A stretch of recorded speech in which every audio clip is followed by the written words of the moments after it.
ئەوەی لە ڕۆژاوا ڕوویدا و ڕوودەدات. ڕێبوارسی وەیلی ڕایوایە. یەکەم، هیچ شۆکی نەکردم تەنیا برینی کولاندمەوە.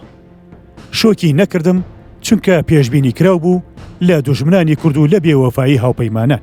دووەم، ناخۆشترینشت لەم کارە ساتانەدا خۆش باوەڕی کووردە بە دۆستەکانی و خۆ تەسلیمکردنێتی بە وەهمی دۆستایەتی. کورد هەرگیز دۆستی هەمیشەی نەبووە، بەڵام وەهمی هەمیشەیی هەبووە. سێیەم، فرێدانە خواروی شەڕڤانێک لە بینایەکی بەرزەوە بە زیندوی یا شەهیدکراوی سووربوونی دوژمن لەسەر نەمان و سڕینەوەی تۆی کورد دووپات دەکاتەوە. چوارم، لەوەش ڕاستەقینەتر ئەوەیە کە بە هەڵەدا چیت ئەگەر پێدوا بێت ئەم جۆرە دوژمنانە تانیا لە حەڵەب و لە گەڕەکی شێخ مەقسوودن. ئەمانە پڕی هەولێر و سلێمانی و دووهەکیشن کە ئامادەییان تێدا نییە نەک هەر زمانەکەت فێر ببن، بەڵکو لە هیچ خۆشی و ناخۆشیەکدا بەشداریت ناکەن.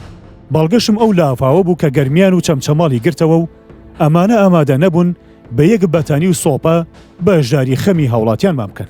پێنجەم، سەرمایەدارێتی حیزبی لە کوردستان بە پرسی یەکەمی تەعریبی سپیە.